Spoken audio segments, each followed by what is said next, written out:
Acadavus, weird, scary, and interesting. We are going to be talking about, for a while, we are going to be talking about former monarchies, but from ancient times. It's going to be a series. Because when I looked it up, it's a vast amount of monarchies had ended during the ancient time period. So, part 1 will be Early Bronze Age. Okay. Early monarchies refers to a system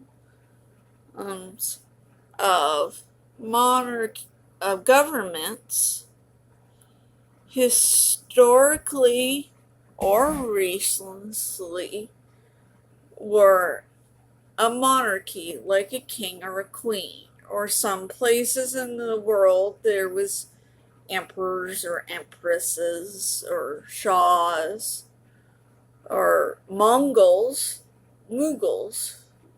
that's more India, ruled but have since been abolished. So yeah, there's some kingdoms that are not around anymore, or replaced by other forms of government, like for example, kind of what we see in Europe, like at one point Spain, when its monarchy was abolished, it became a republic with a dictator. But eventually, later on, the dictator let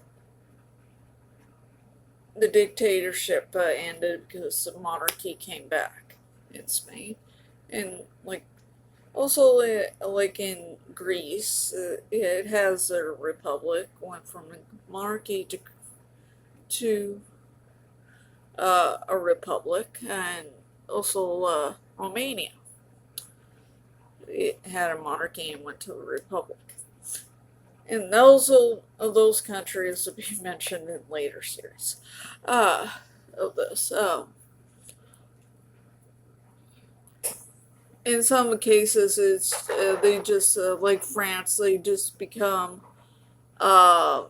went from monarchy. They did have their republic. They went from a monarchy to a republic, back to a monarchy, back to a republic.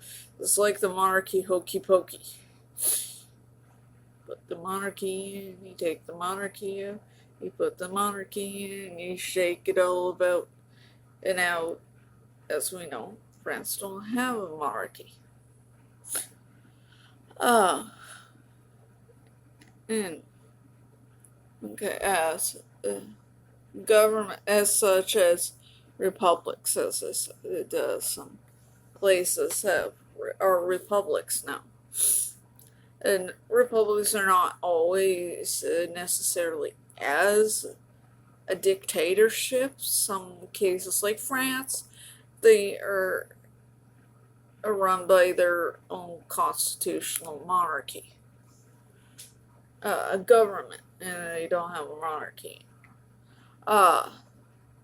They just have a government that people vote for whoever when it comes to election time. Okay. Ancient times refers to a period in history that spans from the earliest known civilizations to roughly the fall of the Western Roman Empire in AD as I say, AD is supposed to be after Christ, or before Christ, or something. 476, encompassing a vast stretch of human history and culture. So yeah, we're going all the way back to in history, like way back from the last episode we did was about country music from the 90s. So we're going farther back from there in this episode. So, unless we're getting in a time machine and going really, really back. Human history and culture. Former Monarchies episode will be a series with 5 episodes, because there's 5 different time periods in the ancient times. There's like part 2 will be the Middle Bronze Age, which will be next week.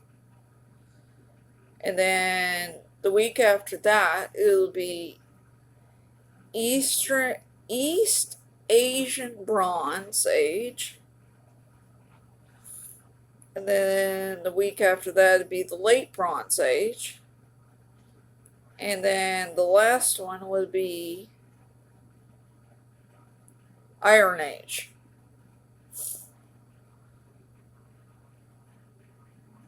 Okay. So that's why it's down to 5 episodes. So the Ancient Times is the first out of many of series I'm going to be doing on this channel. So each different season you'll see a different topic of the former monarchies. Because there's just a lot of periods of history that a lot of monarchies ended for some reason, whether somebody conquered them or it's a political reason that the political aspect changed, or monarchy was absolute, wasn't a thing anymore for that time.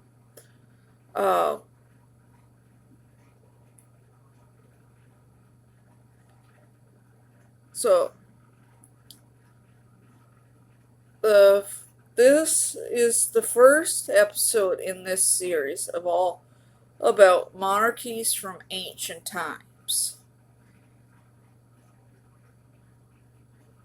And from the early Bronze Age that were abolished. So we're gonna find out. So let's learn about former monarchies from ancient times, part 1, early Bronze Age.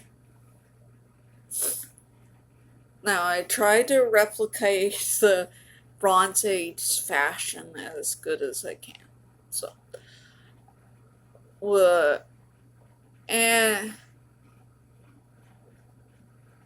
my makeup is kind of all the colors of the Bronze Age. So, okay. Anyways, we will learn about the early Bronze Age. So each of the parts of these series, you'll learn a little bit of the time frame that the monarchies had ended in. And so we'll learn what was the reason for these monarchies to not exist anymore. Okay, I'm going to take a sip of iced tea, and then we'll get into the early Bronze Age and the monarchies that ended in that time frame.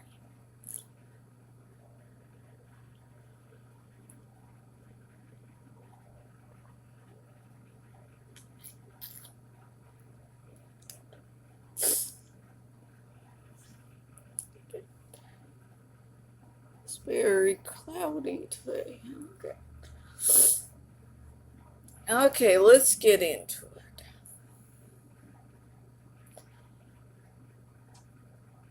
The early Bronze Age is a time when bronze was a primary metal used to create tools and weapons. So in this time frame, you'll see we've seen the earliest tools and weapons being made. It occurred between the Stone Age, yeah, the age where the Flintstones are supposed to be from, and the Iron Age.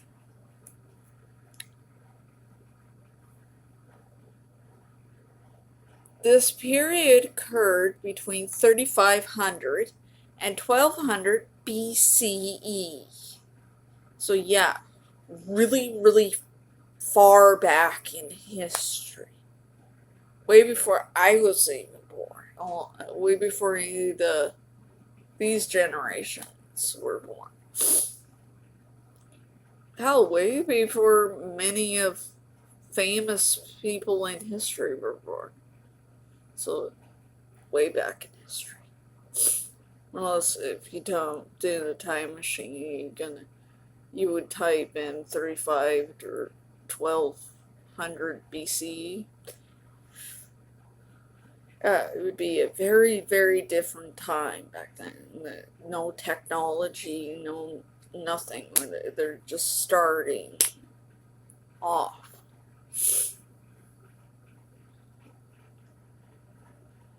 In this period, there were 10 kingdoms that stopped existing because something in this period stopped them to exist. So, the question is, wonder what caused them? So, well, let's find out and answer that question. What caused these 10 kingdoms to stop existing? Because they're not around anymore. Okay.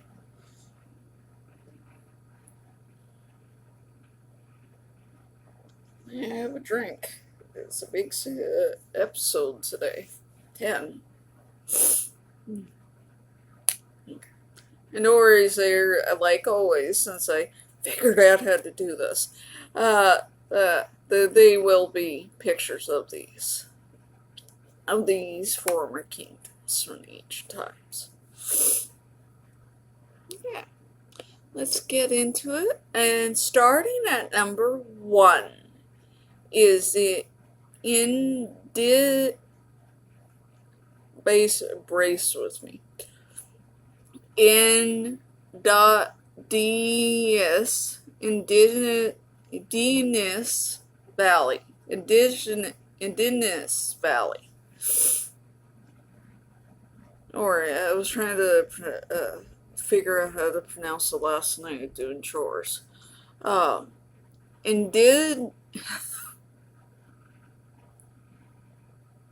Usually my brain, my tongue won't let me say it.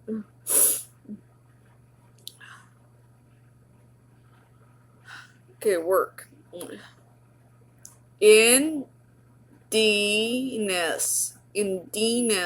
Valley was South Asian kingdom that was from 300 BC until 1300 BC. So it reigned for a good vast. It was around for a good vast of time as a kingdom. When decline of the indigenous valley, here we go, we're getting it right, eventually collapsed, likely due to a combination of factors, including climate change. We all know about climate change stuff through the environmental degeneration. So I guess the environment was going wrong and it's changing. And possibility level river flows changed. Kind of like they say about the kingdom that's the coming up, the Nile is from. It's supposed to have been in one section, but it changed. So I guess when the river had must have the flow had changed. Like a drop of the whatever the river had went down. And let's see.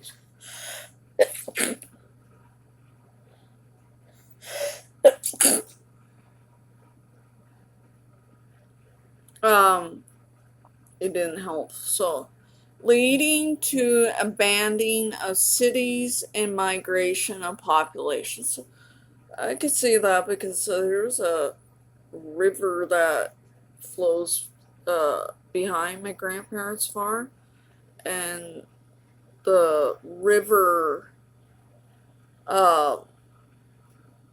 levels in the year would drop. So that's probably what happened. That the river in the indigenous valley had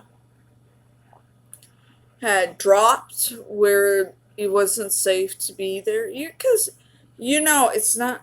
I hear that they say that you live so long without. You can live so long without water. Because our body needs water. Okay. It is not known who was the king of the indigenous valley. I know, I looked when I was looking this up to figure out what was the cause and who ruled it. It didn't really know, so it's probably because that's been lost to history or something. And if you ever looked at the pictures of the indigenous valley, it's more or less it's like sat there as a ruins.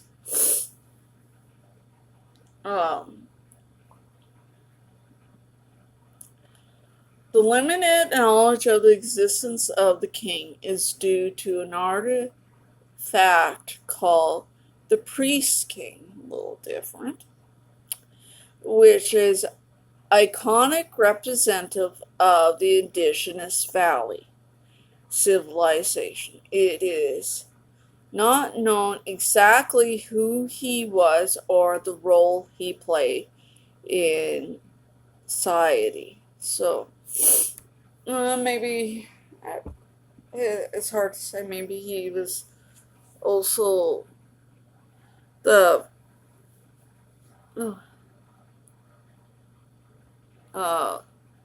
kind of like kings were the kind of were the religious leaders, like a head of some church. Kind of like King Charles the Third is the head of the Church of England. So, and as I say, it's probably a lack of, probably a lot of that artifacts haven't been found, or it's hard to say, maybe like some ancient cultures, they have not have their writing so different. Uh, to ours, it probably hasn't been, maybe some scholars haven't been able to master or figure out what they're saying.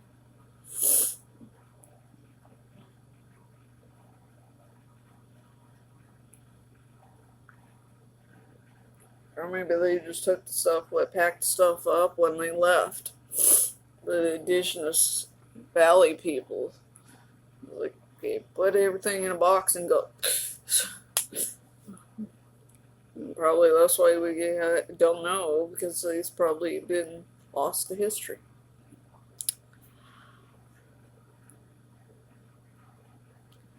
Okay, now let's move on from. Before we move on, I'll be right back. Come back. Yeah, it'd be nice to know if there was any more knowledge of the indigenous valley. And you'll notice in this, I decided to be nice.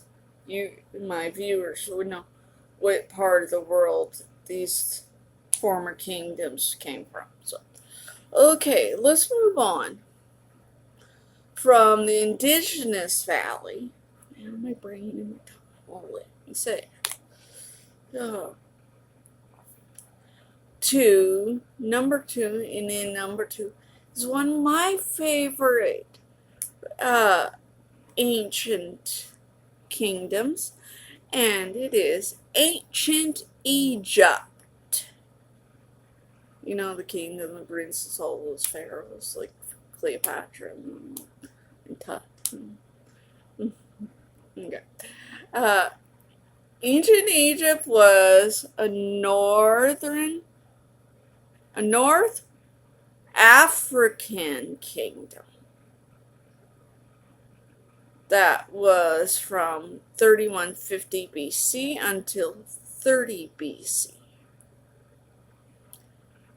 When eventually declined, translation into a foreign rule. So it transitioned into a foreign rule, ending with its conquest by the Romans in 30 BC, marking the end of the last Egyptian dynasty, with the defeat of Cleopatra the Seventh, my favorite pharaoh. You remember her from the Badass episode. And her main man, Mark Antony.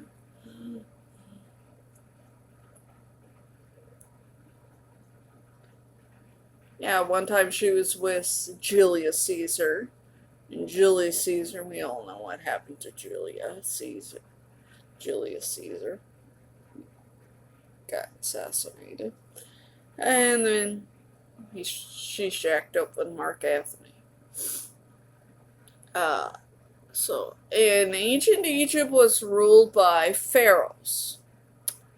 From the first pharaoh, called Pharaoh Nemar. If you want to know how that's spelled N-A-R-M-A-R. In 3173 BC, until the last pharaohs, called Queen Cleopatra VII, and Cleopatra VII's oldest son, Caesarion. That's the one she had with Julius Caesar.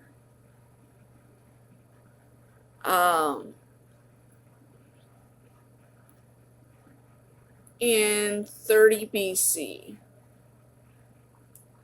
The pharaohs were the heads of state and religious leaders from the first dynasty, 3150 BC, until the annexation of Egypt by the Roman Republic in 30 BC. So there was like you know this the war, I think it was I read or seen that it was started between Egypt and the Roman Empire, the Roman Republic, was because Caesarion is Julius Caesar and Cleopatra's love child.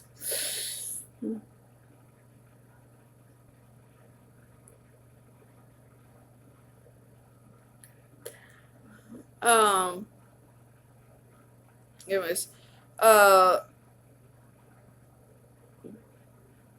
guy that I think he was the guy that was the head of the Romans at the time, he wanted to wipe Caesarion off the map, mainly. Yeah, and Melissa kidnap, take Egypt for himself, be a have Egypt part of the Roman Empire, Roman Republic, and have more or less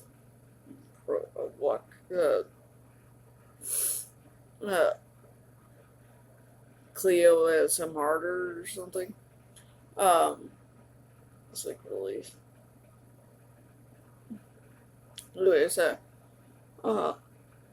they did say that there's a theory that I don't think it's really proven that Cleopatra offed herself with Egyptian asp, which is a snake. And as I said in earlier episodes, I'm afraid of snakes.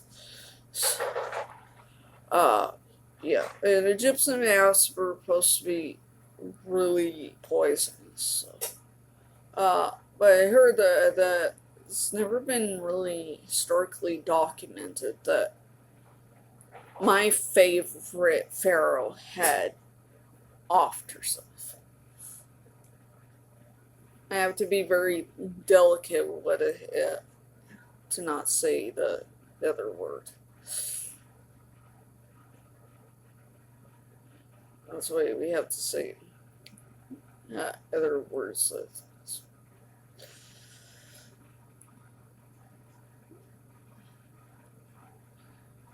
Yeah. And then there's the theory Mark Anthony was supposed to do the same things. Anyway, so since the Romans won that little war between them and Egypt, ancient Egypt, they just took ancient Egypt became part of the Romans Empire at one time. The Roman Empire vastly, when almost across the world. Hell, it was even it even conquered as we parts of what we know as the United Kingdom today. That's during Boudica's time. um, okay. Yeah. So this is why ancient why Egypt doesn't have pharaohs anymore, because uh, way back in the ancient times, in the early Bronze Age, the Romans had started a war with Egypt and won. All because Cleo fooled around with Julius Caesar.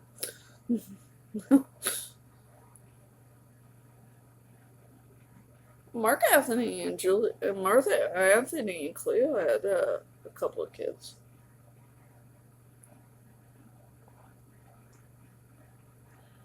I think her daughter Cleopatra is Siren, married into some royal family in Asia somewhere. Could have been in the Middle Eastern part of Asia. In Siberia. No, somewhere in the Middle East. I think one of her sons disappeared from history. I know her son Caesarion disappeared from history.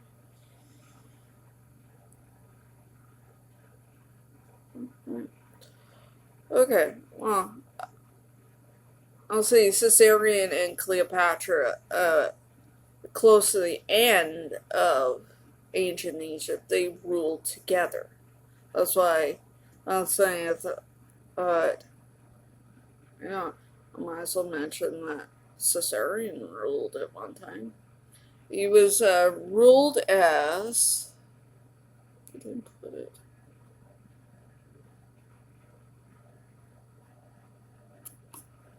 But I think it was Ptolemy the Fourth.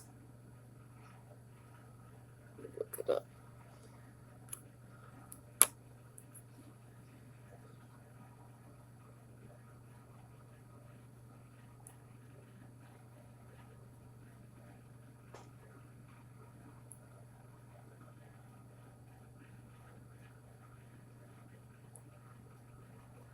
Yeah. Okay, he ruled as Ptolemy. Hold on, I have to remember my Roman numerals. The 15th. Caesar.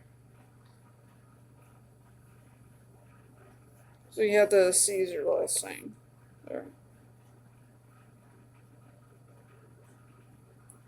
But he did die on August 30th, BC, at the age of 17. Alexandria, Egypt. So, yeah, he ruled with his mom at one time, up to the end of end of ancient Egypt, right when the Romans took over. So I guess the Romans must have did him in. So,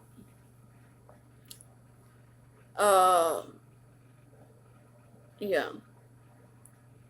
So many movies about ancient Egypt and all of their pharaohs. Fascinating, right? Even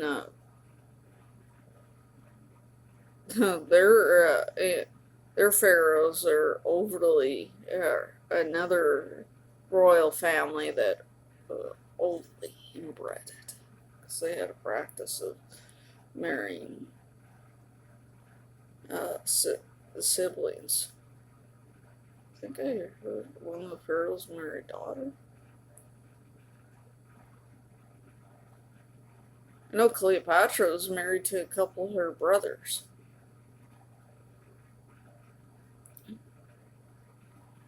Um, and Cleopatra's dad was actually the general or commander or whatever to Alexander the Great's army. So you can tell Cleo wasn't actually Egyptian after all. It was her mom. Um, I see her daughter was named Cleopatra's daughter was Cleopatra Selene. It's the one that's supposed to marry into some Middle Eastern kingdom. Okay. Now let's move on from my favorite ancient kingdom to number 3, which is the Kingdom of Kish. Kingdom of Kish was a Middle Eastern kingdom that was from 2900 BC until 2296 BC. Excuse me. When this powerful kingdom declined following its early prominence. So it was going well and then something happened. Through remaining important throughout much of the ancient Mesopotamian history. The Kingdom of Kish. Particularly its first dynasty was ruled a succession of kings, including, let me get these names right, Etana, Balhai, and Enmi Bar Agish. With the last king of the dynasty, Aga, spelled A-G-A, being defeated by Gilgamesh of Uruk.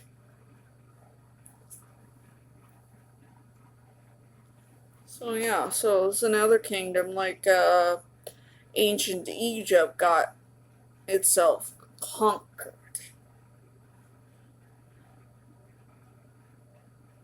So yeah.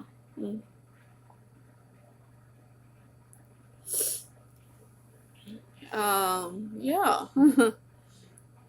So we got so far on this, we got one kingdom that demise from a drought, and one kingdom demise, 2 kingdoms demise because of conquering.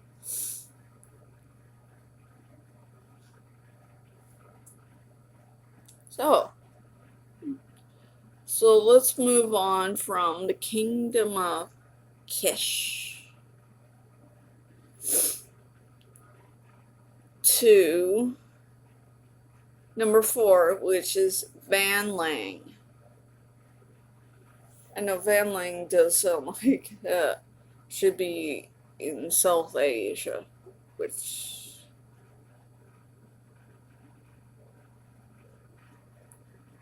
is great. Van Lang was South Asian kingdom that was born from 2879 BC until 258 BC, when the Van Lang kingdom, also known as the land of the Tattoo Man,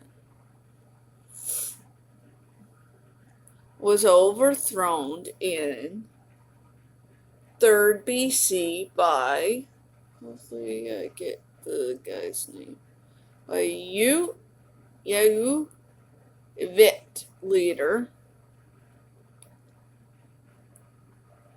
the U-C Pan, who then united the Lech Vit people of Van Lang with his own people to form the kingdom of Yao Lich. Lich. The Van Lang Kingdom is a semi-legendary kingdom in what is now northern Vietnam.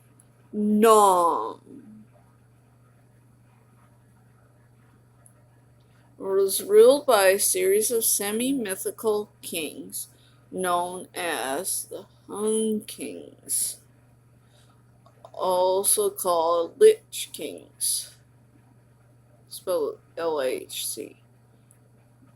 That's the way I'm pronouncing it. Ouch. Okay, so, okay. So, that's neat. It was in northern Vietnam. When you think of it, a lot of kingdoms, a lot of places at one time were different places.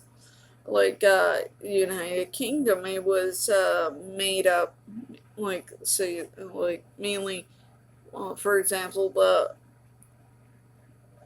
England. It was made up with different kingdoms. Like there's Mercia, Northumbria, West Sussex. Just to name a few, even Scotland was made up of a lot of ancient kingdoms like the Picts and even Ireland had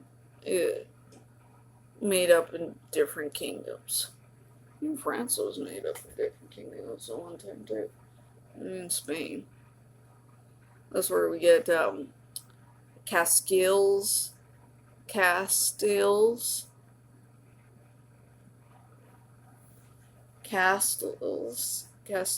in Oregon. That's all before the country emerged together. Because if you look up, a lot of countries that we know today were made up with different places at one time. And now they're just like somebody's hometown or some home city.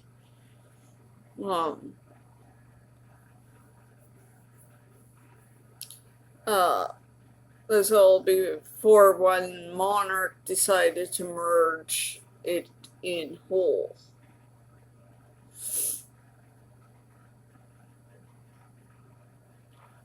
And that's when the guy that merges it in whole, they get the name as the first king of England, or the first king of Scotland, or Ireland, or Wales, or actually Wales had more princes, but still, or the first king of France or Spain.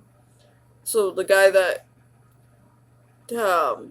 probably was the first guy that merged all those tiny little kingdoms from Vietnam, merged one. He probably got the name as the first king of Vietnam before the Vietnam War.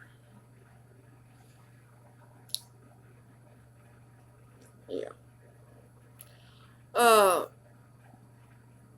When you think of it, even China was made up to different kingdoms at one time too.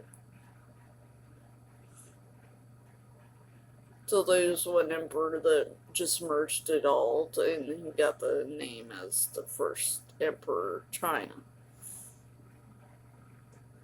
That's way before what we know China is today.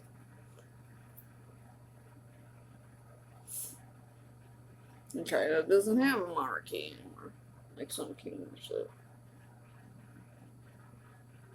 Now we wouldn't be talking about this. And China will be mentioned in another series too. Okay. Now let's move on from Van Lang. I never, I'll admit to you, I never heard of Van Lang before till I was researching for this video to make this script up. It was, and then it's like, oh, there was a kingdom called Van Lang. Cool. It was in northern Vietnam. Wow. Who knew? You learn new things every day, don't you? Okay.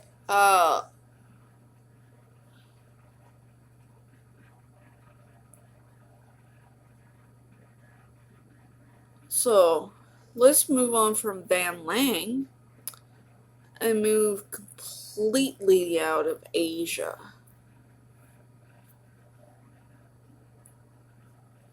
Because we're going to number 5, and it is to the Minoans. And this is one of the cultures that people debate might be similar to a place that I mentioned when I first started this video, this channel, when I did the mythical lands. This when I mentioned Atlantis, yeah, the Minoans are supposed to be. Some people might think that Earth could be Atlantis. I don't know. Okay, the Minoans was an island kingdom of Crete. So that's somewhere near Greece. That was from 2700 BC until 1600 BC, when the Minoan experienced a decline and eventually fall around the late 15th century, likely due to a combination of factors, including a volcanic eruption of Thera and economic disputations and the rise of the Mycenaean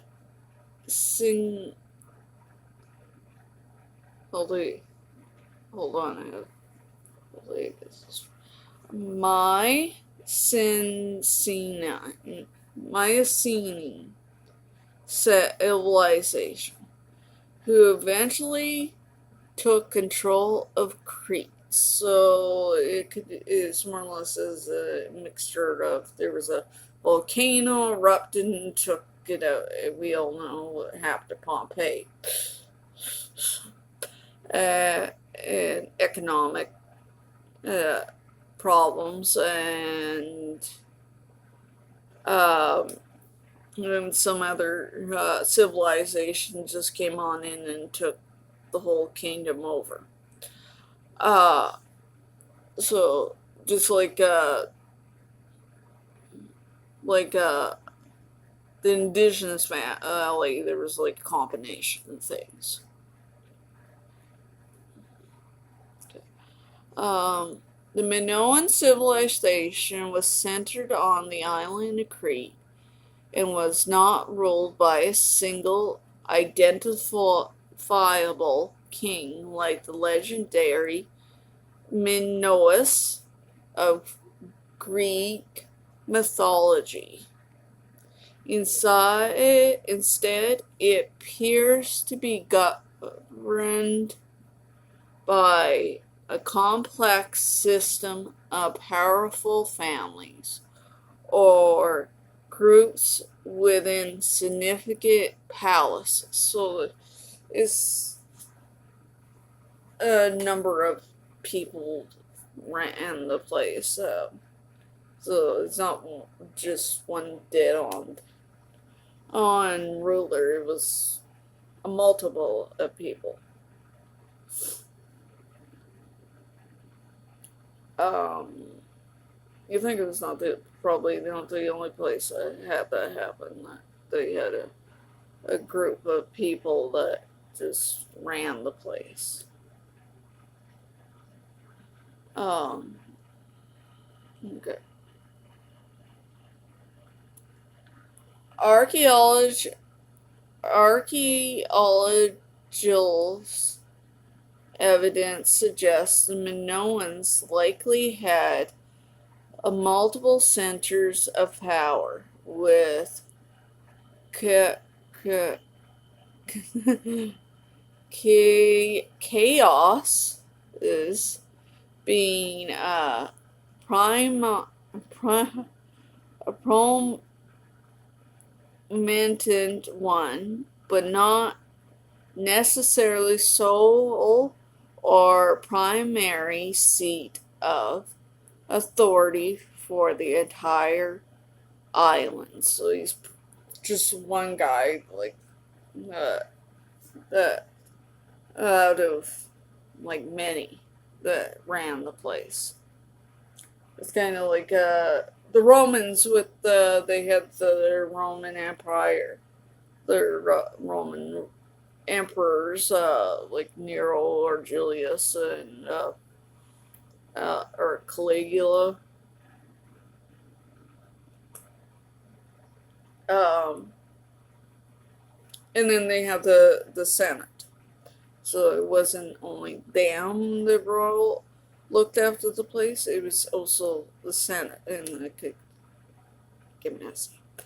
Um,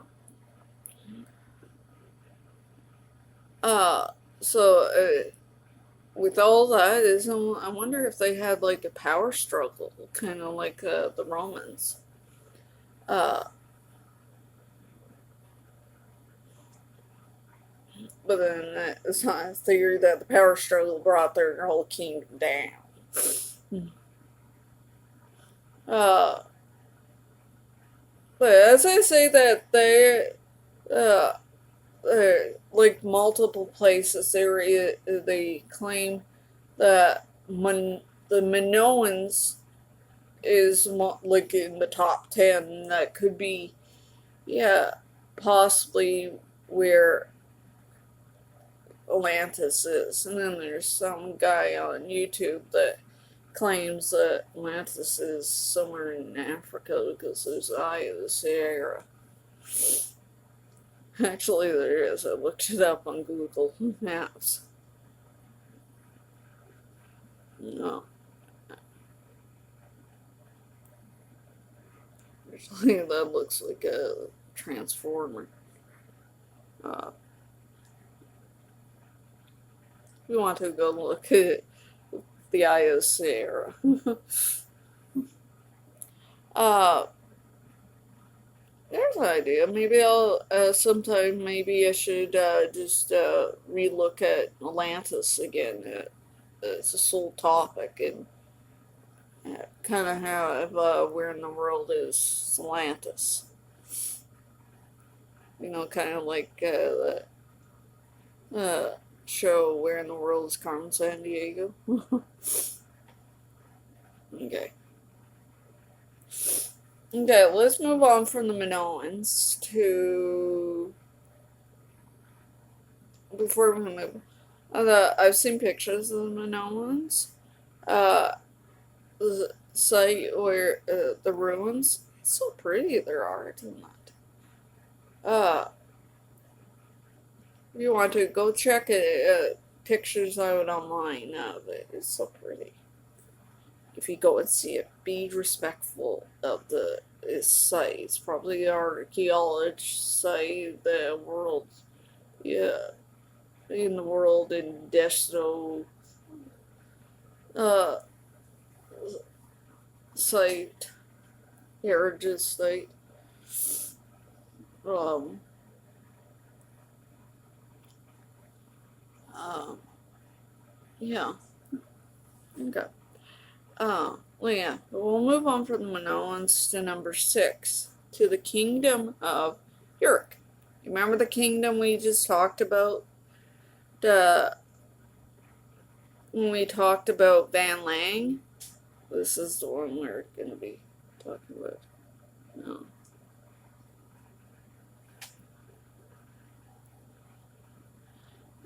The kingdom that took over Van Lang. Okay. Number 6, Kingdom of York. Kingdom of York was a Middle Eastern kingdom that was from 2600 BC until 2048 BC, when in timely decline due to a combination of factors, including conquest by Sirjan of Akond. So they got their ass conquered like they did to Van Lang. As they say, karma is a B word. Eventually, and environmental changes like drought, soil, salt station. So, and the rise of other empires. So I guess it's like also like the Minoans and Van Lang. No, not Van Lang. They conquered Van Lang. Uh, like Indigenous Valley, there was a combination of stuff. And I guess there's a lot of empires that are popping up about this time.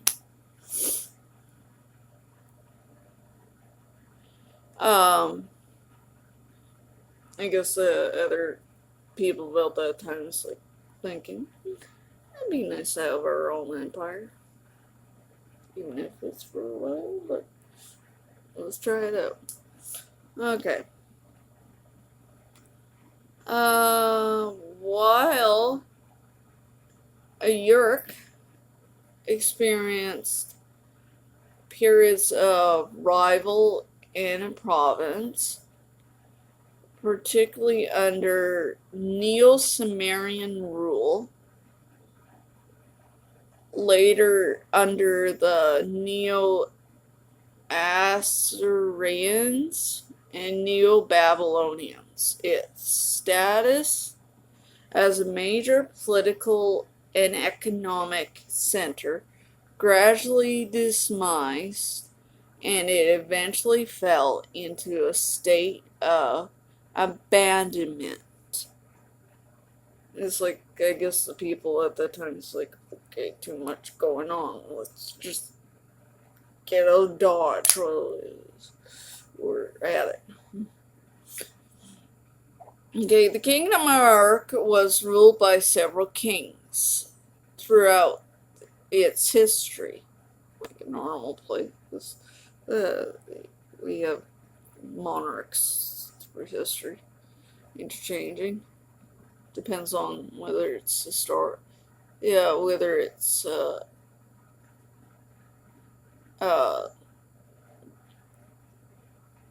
fathered son, or it depends on how it's set up.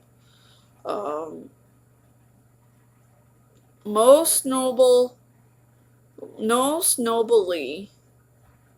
in Merkier and La Eagle Banda and legendary Gilgamesh, as we mentioned when we talked about Van Lang. This is the little pesky little guy that conquered Van Lang.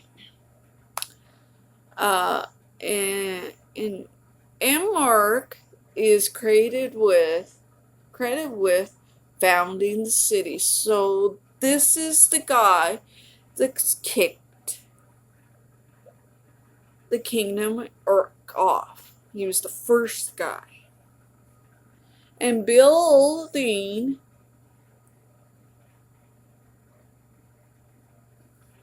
in the Iana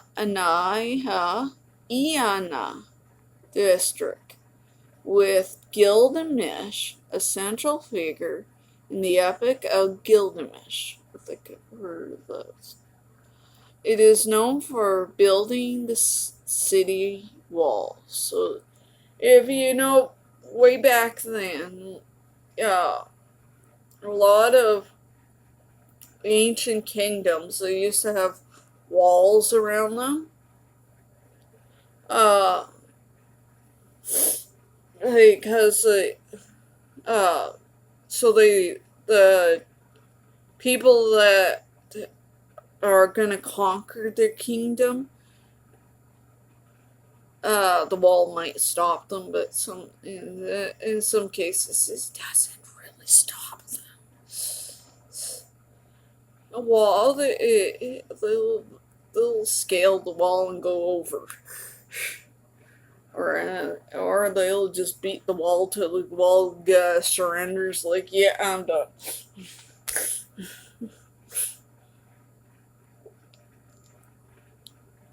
Mainly, that's how a lot of the Mongols just do. They just beat it till the wall caves in. It's like a wrestler on a mat, and it's like, yeah, I'm done. You hear the ref go 1, 2, 3, and the guy that's your predator won. Okay. Uh, so that's why that a lot of you see a lot of pictures of ancient castles. They have walls around them, but a lot of castles back then they were mainly made out of stone. Um, and no one back then had to worry about concerned about uh, things like earthquakes, fires. They were just concerned about the neighboring kingdom going to kick their ass and take their kingdom over. Oh, here comes Gilgamesh going to conquer me.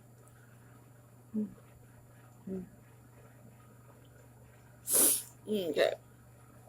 Okay, let's move on from the kingdom of Urk to number 7, the land of Punt. I think, yeah, I've heard of the land of Punt before. Okay. The land of Punt was southeastern African kingdom. I had to look it up because I wanted to know, figure out where in Africa it's at. It's south or southeastern Africa, so I just picked one.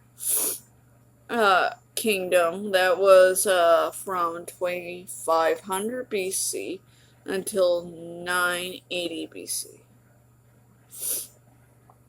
When the land of Punt was a significant trading partner of ancient Egypt. And we just mentioned that. Up till the land of Punt gradually faded from memory and became a semi-mythical place after the New Kingdom period.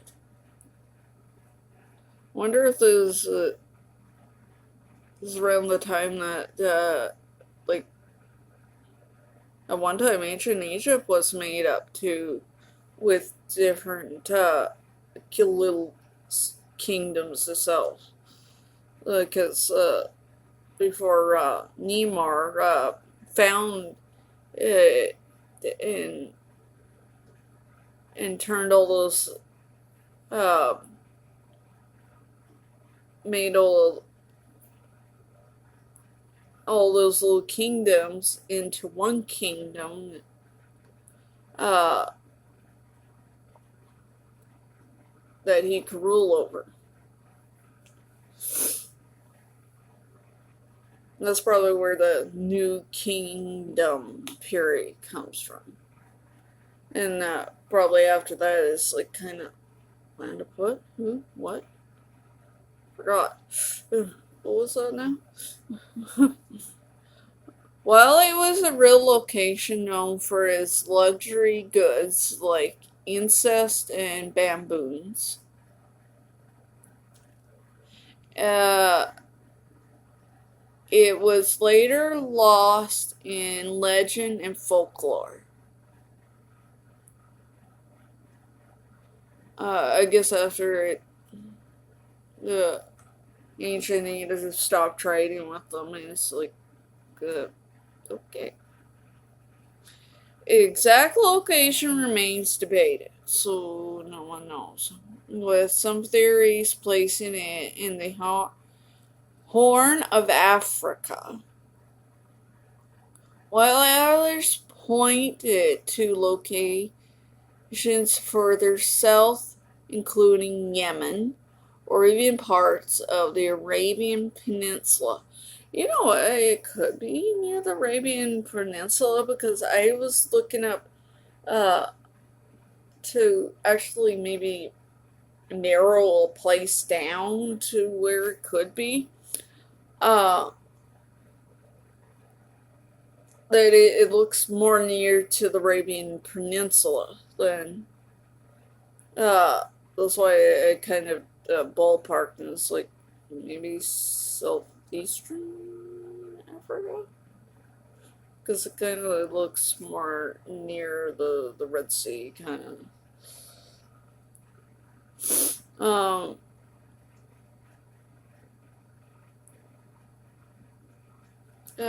yeah, so Thursday. I could be wrong. I guess that we don't know until they find out. The land of Punt was ruled by King Perahuf and Queen Yate, spelled A-T-I. 80. According to ancient Egyptian temple reliefs, the ancient Egyptian regarded Punt as the land of plenty and sometimes even as Ta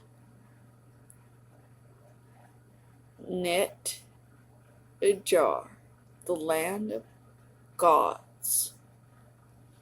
Question, I wonder if the location of the land of Punt was supposed to be in the Library of Alexandria.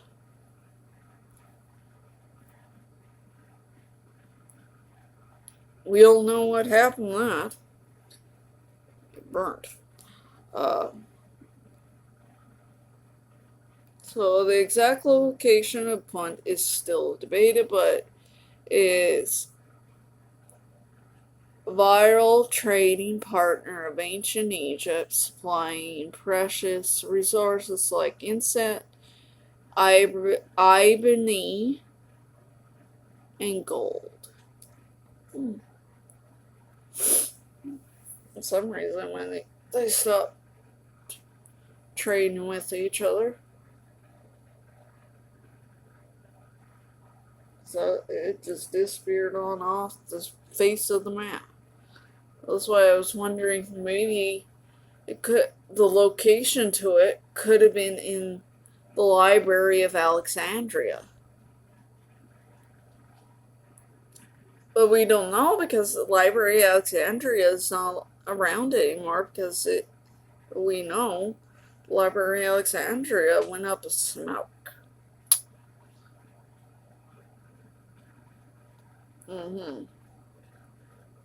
They say there's a lot of things that were supposed to be in the Library of Alexandria. They even say that it could be possible the location of Atlantis could have been in there.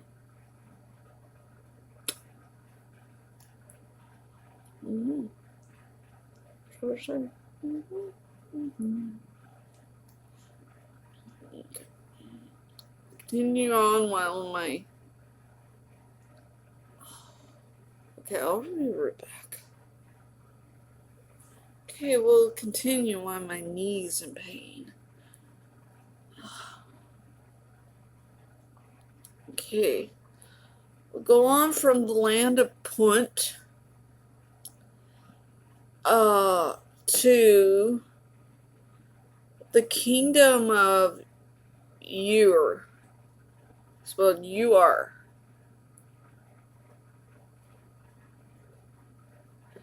Kingdom of Ur was a Middle Eastern kingdom that was from 3500 BC until 1940 BC, when the kingdom of Ur eventually declined and was abandoned for several reasons, including drought, changing river patterns. Oh, another one with a changing river patterns. The salting of the Persian Gulf.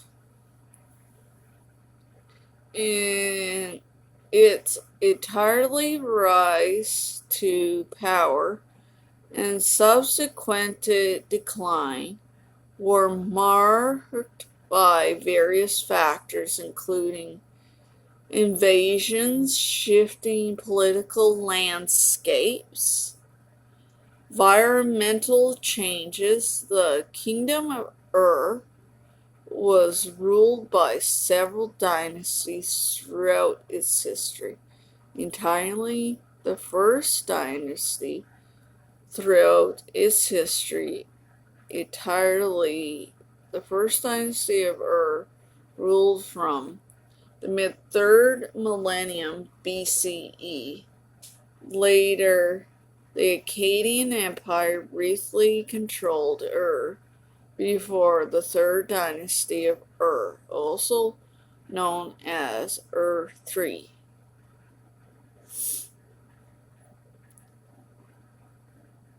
Gained power. Ur III, under kings like Ur-Nammu and Shaul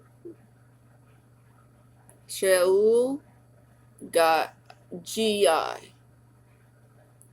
ruled Mesopotamia for a significant period.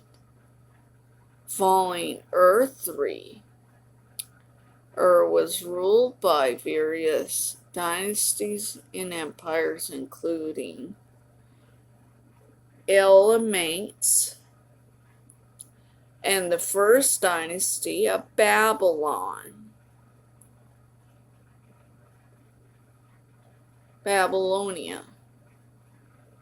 It's still Babylon. And Kassites. So it's kind of like the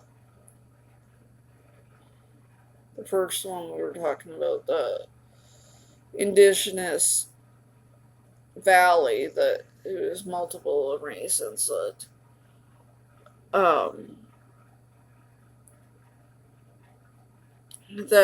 it ended.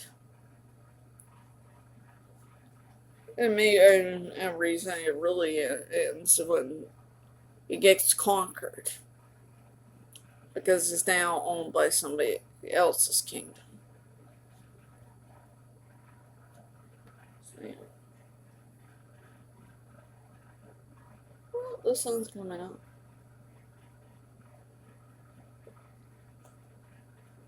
Need to make it warmer.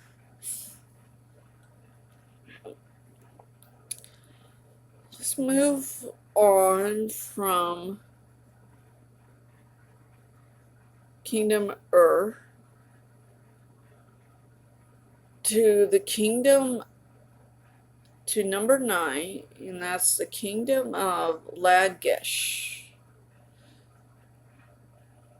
Kingdom of Lagash was a Middle Eastern kingdom, was from 2500 BC until 2046 BC, when, following the collapse of his empire, fell to Sargon of Akkadian. Ooh, Sargon's busy. Who conquered most of Mesopotamia. Just gonna write this. and, and established the Akkadian Empire around 2334 BCE. Lagash was subsequently incorporated into the empire after Akkadian Empire's decline. Lagash experienced a period of rival, including the rule of Judai,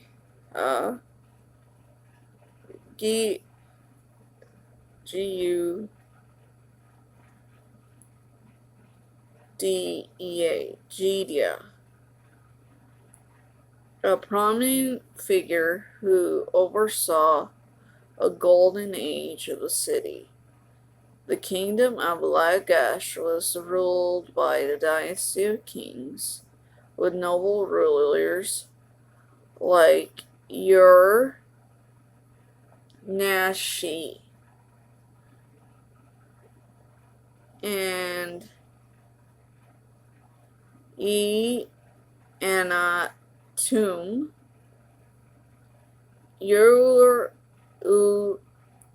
Ukangina, and Judea.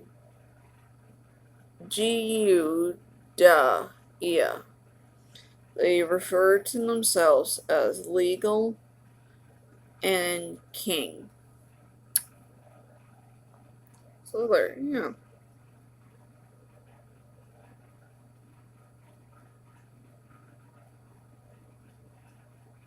Is that with these you would like to know who was the main prominent rulers? If there was. Okay.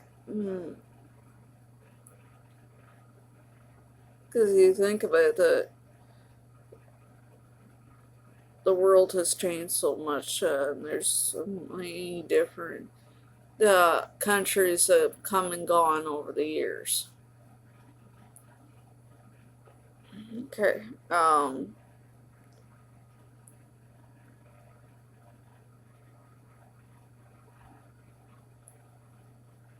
most of these dynasties have died out. That probably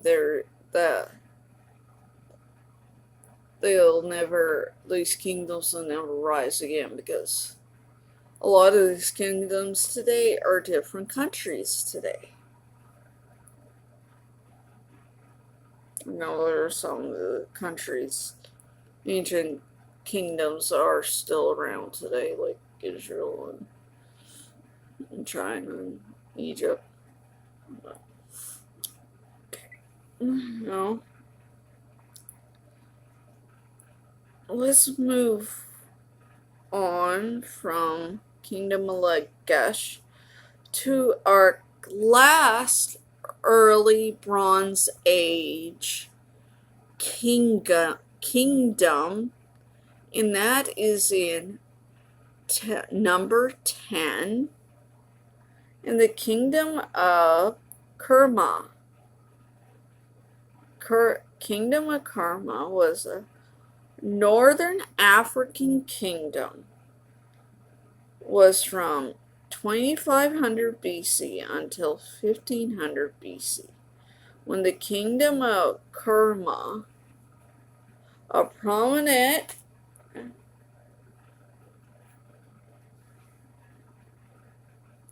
Nubian civilization, came to end around 1500 BC, when it was conquered by the Egyptian pharaoh Thutmose the First,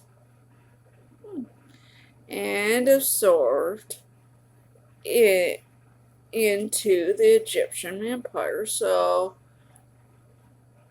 our kingdom from number 2 conquered our kingdom in number 10. And that's why Kerma is not around. because it's now part of Egypt.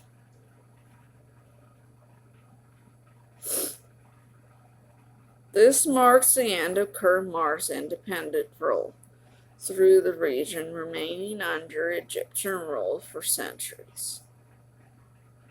The kingdom of Kermar was ruled by Nubian leaders, with its influential rulers being kings like Kayai, Tir, Aya, Hai, Awa, Awawa, and Tir, Year. A little funny thing. Isi.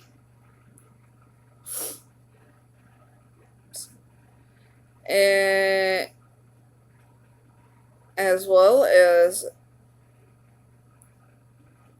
a lineage-based elite and priests. The city of Kermar is also known as Dukaya or Red Hill, as the first city what later became the Kingdom of Kush, a Nubian power that ruled across the northeastern Africa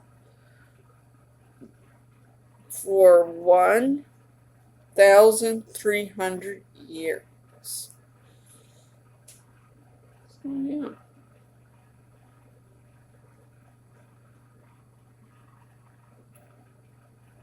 So the kingdom of Kermai, Kirmai,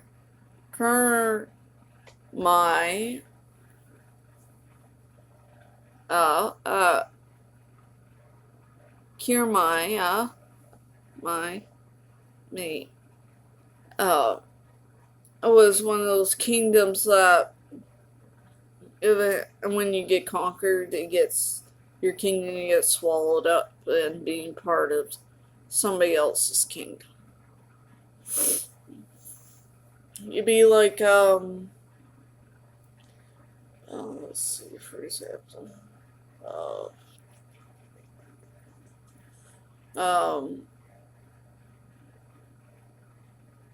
if, say, the war that Count Joan of Arc was part of, because she heard the voice of God telling her go suit up and look like a guy to fight for her country. They say France won, and the king at the time that was claiming to be the rightful heir to the French throne had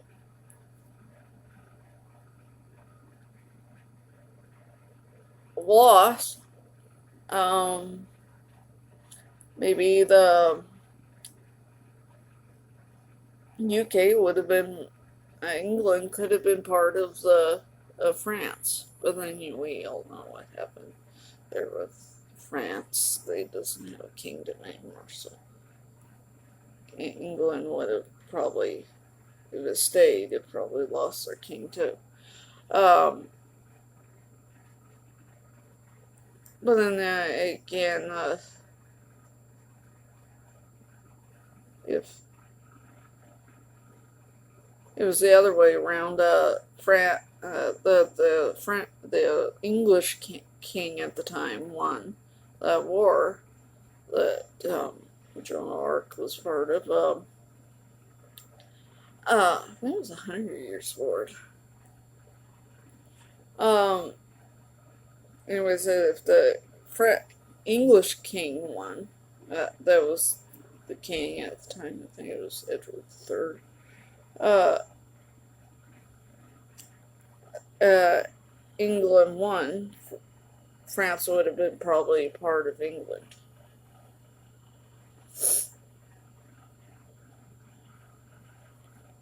Till some point, maybe France might have felt to go on. Well, actually, if it won, France could have still had a king today.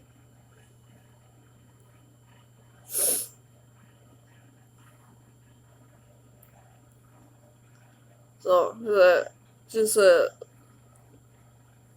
I mean, look at a lot of those kingdoms that the Mongols picked up and conquered. One time it conquered China. One time tried to conquer Japan, but it didn't go well. Storm put there's a bunch of storms that put a